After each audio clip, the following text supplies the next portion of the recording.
Olá, boa noite. Meu nome é Camila, eu sou do Ministério Esperança de Israel e hoje nós vamos continuar aprendendo sobre família, que é o nosso tema do mês. No vídeo de hoje nós demonstraremos as instruções na Palavra de Deus com mais detalhes do que no vídeo da semana passada. E nesse vídeo a gente vai falar sobre o casamento, que é o precursor da família. As Escrituras, elas detalham o cuidado, o trato de um para com o outro, para que saibamos a forma que o Senhor pensa sobre os relacionamentos entre os cônjuges e assim seguirmos conforme a sua vontade. Da união de dois, tornando-se um só, o homem que teme ao Senhor, ele se esforça em contribuir para a construção, na verdade, de uma família pacífica, andando sempre segundo a retidão da palavra de Deus, trabalhando para atender às necessidades da sua família, cuidando da sua esposa e dos seus filhos. E assim esse homem, ele é abençoado e ele se torna bênção para os outros. Essas atitudes, elas refletem um casamento segundo a vontade de Deus. O casamento, pensado pelo Senhor e descrito na Bíblia, ele é um compromisso inabalável e permanente, como está no livro de Gênesis, no capítulo 2, no versículo 24. Dentro dele, os cônjuges possuem de igual modo responsabilidade ilimitada e imutável. Mesmo que as condições elas mudem, a responsabilidade não muda. Veja, todo aquele que crê no Senhor Jesus e na palavra de Deus antes, depois e durante o casamento é cristão primeiro. O que eu quero dizer com isso? Ambos os cônjuges eles devem observar e respeitar a palavra de Deus. E dentro da palavra nós observamos isso. Veja, a palavra ela determina que o casamento é para que ambos, esposo e esposa, façam bem ao outro e não mal, todos os dias de sua vida.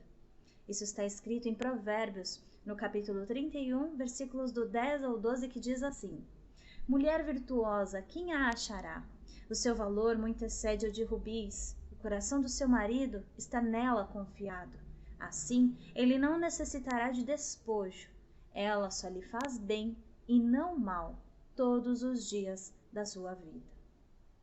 No livro de Romanos também existe uma instrução no capítulo 12, no versículo 17 e 18. E diz assim: A ninguém torneis mal por mal, procurai as coisas honestas perante todos os homens. Se for possível, quando estiver em vós, tende paz com todos os homens. Esposas e esposos têm a responsabilidade mútua de se conduzirem com santidade e graça para com o outro. No livro de 1 Pedro, capítulo 3, versículo 1 e 2, diz assim: Semelhantemente vós, mulheres, sede sujeitas aos vossos próprios maridos, para que também, se alguns não obedecem à palavra, pelo porte de suas mulheres, sejam ganhos sem palavra, considerando a vossa vida casta em temor. E no livro ainda de 1 Pedro, no capítulo 3, nos versículos 5 ao 7, que diz assim: Porque assim se adornavam também antigamente as santas mulheres, que esperavam em Deus, e estavam sujeitas aos seus próprios maridos. Como Sara obedecia a Abraão, chamando-lhe Senhor, da qual vós sois filhas, fazendo bem e não temendo nenhum espanto. Igualmente vós, maridos, coabitai com elas com entendimento, dando honra à mulher, como vaso mais fraco, como sendo vós os seus coerdeiros da graça da vida, para que não sejam impedidas as vossas orações. O casamento, ele não é um mecanismo, ele não é uma ferramenta, ele não é uma arma, menos ainda ele é uma recompensa. Na verdade, o casamento ele é um ato de amor e ele deve ser o ato mais altruísta de todos. Em 1 Coríntios, no capítulo 7, no versículo 3, diz assim: O marido pague à mulher a devida benevolência e da mesma sorte a mulher ao marido. O casamento ele é parte do testemunho de vida do cristão para a sociedade e ele deve refletir o relacionamento de Cristo com a sua noiva, que é a igreja. O casamento ele não é um simples evento. Quando nós falamos lá no início, né, que para todo aquele que crê no Senhor Jesus Cristo e na palavra de Deus, antes, depois e durante o casamento ele é cristão primeiro, é porque o propósito do casamento é formar uma relação complementar. Como esposo, em uma só carne, em Gênesis 2:24, o esposo ou a esposa eles não perdem as suas identidades enquanto filhos do Senhor, mas eles possuem uma identidade adicionada, uma identidade complementar de casal, de família. E por esse motivo o casamento ele deve ser pautado na palavra do Senhor em todos os seus aspectos. Como determinado em Colossenses, no capítulo 3, no versículo 16 e 17, que diz assim: a palavra de Cristo habite em vós abundantemente, em toda a sabedoria, ensinando-vos e admoestando-vos uns aos outros com salmos, hinos e cânticos espirituais, cantando ao Senhor com graça em vosso coração. E quanto fizerdes por palavras ou por obras, fazei tudo em nome do Senhor Jesus, dando por ele graças a Deus Pai. O Senhor, ele formou o casal para que criasse uma casa, né? Aqui nesse sentido de família, e para serem habilitados a produzir descendência, como está em Gênesis 1:28, no 4, 1 e 2, e a auxiliar outros lares. E na contramão da prática em vigor, né, na sociedade hoje em dia, casamento ele não é um ambiente de desistência.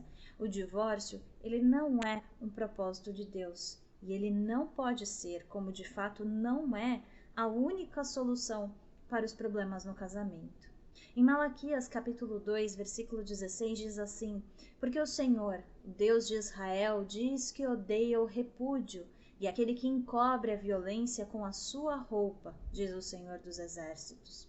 Portanto, guardai-vos em vosso espírito e que não sejais desleais. Em Mateus capítulo 19, versículo 6 diz ainda: assim não são mais dois, mas uma só carne. Portanto, o que Deus ajuntou, não separe o homem. Isso nos prova que o casamento ele é uma aliança de fato, mas não só do esposo com a sua esposa, mas diante de Deus e do casal com Deus, como está em Malaquias, no capítulo 2, versículo 14. E dizeis por quê? Porque o Senhor foi testemunha entre ti e a mulher da tua mocidade, com a qual tu foste desleal, sendo ela tua companheira, e a mulher da tua aliança. E em Provérbios também para referência, no capítulo 2, versículo 17, e em Gênesis, no capítulo 2, versículo 23. A Bíblia, ela é extremamente rica de instruções do Senhor que cobrem todos os aspectos do casamento e mesmo do relacionamento dentro do casamento. A saber, eu vou comentar alguns desses versículos, o que eles dizem. Em Gênesis, no capítulo 2, nos versículos 18 a 24, aborda a lealdade e o companheirismo do casal e tem precedência, que o casal ele tem precedência sobre os pais.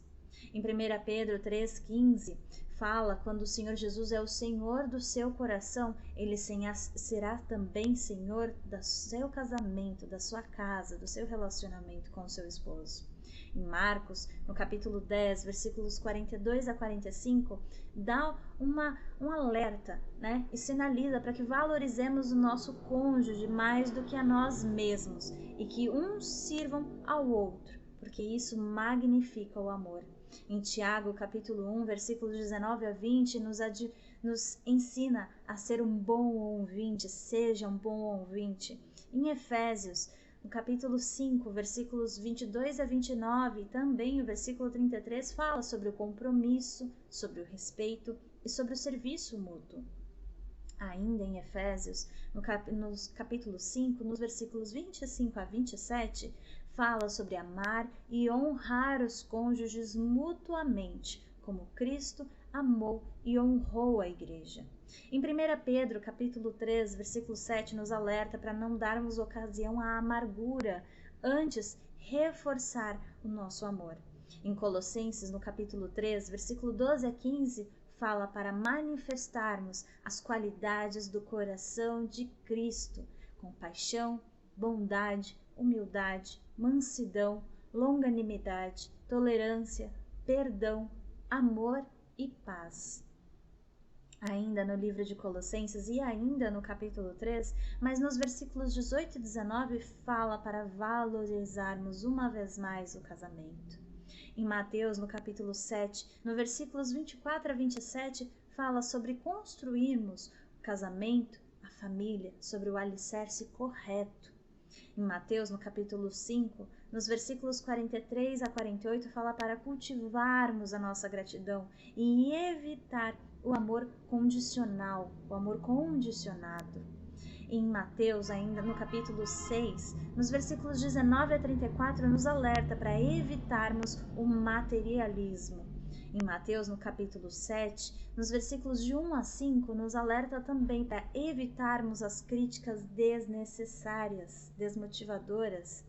E em Provérbios, no capítulo 29, versículo 20, fala para escolhermos as nossas palavras com atenção e com respeito ao outro. Concluindo de uma forma geral, o marido ele é o ajudante na natureza de um alicerce para sustentar e para defender a sua família. E a esposa, ela é uma ajudante na natureza de telhado, que ela cobre as imperfeições e as fraquezas. A palavra de Deus, ela nos ensina que o Senhor, ele é o Criador, ele é a autoridade e instrutor do casamento, como nós vimos em Gênesis 2. E na sua palavra está estabelecido o relacionamento, propósito e aliança. Para referência, lá no livro de Mateus, no capítulo 19, versículos de 3 a 9, e Marcos, capítulo 10, dos versículos 2 a 12. E de diversas formas, ao longo da história e ainda hoje, todos os dias, nós vemos que o Senhor, ele não nos dá motivo algum para duvidarmos do seu amor. Portanto, não negligencie, não desperdice e não abuse do casamento. Fortaleça-o mantendo seus votos. Seja grato a Deus pelo casamento e pelo seu cônjuge, como está em Eclesiastes, capítulo 9, versículo 9. Goza a vida com a mulher que amas todos os dias da tua vida vã, os quais Deus te deu debaixo do sol, todos os dias da tua vaidade. Porque esta é a tua porção nesta vida, e no teu trabalho que tu fizeste debaixo do sol. O nosso lar é o nosso testemunho. O nosso casamento é o nosso testemunho. O casamento, ele baseado na palavra do Senhor, ele possui o equilíbrio, ele possui satisfação, ele possui união. No casamento, um ajuda o outro a crescer espiritualmente no serviço a Deus. Em Eclesiastes, no capítulo 9, capítulo 4, versículos 9 a 12, diz assim: melhor é serem dois do que um, porque tem melhor paga do seu trabalho. Porque se um cair, o outro levanta o seu companheiro.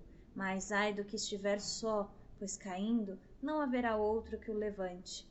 Também se dois dormirem juntos, eles se aquentarão, mas um só, como se aquentará? E se alguém prevalecer contra um, os dois lhe resistirão. E o cordão de 3 dobras não se quebra tão depressa. As 3 dobras querendo dizer o Senhor, a esposa e o esposo. Eu espero, sinceramente, que essa palavra ela tenha sido uma bênção para você nesse dia e eu agradeço muito, mais uma vez, a tua companhia até aqui. Nos vemos na próxima quinta-feira, se assim o Senhor permitir. Deus abençoe.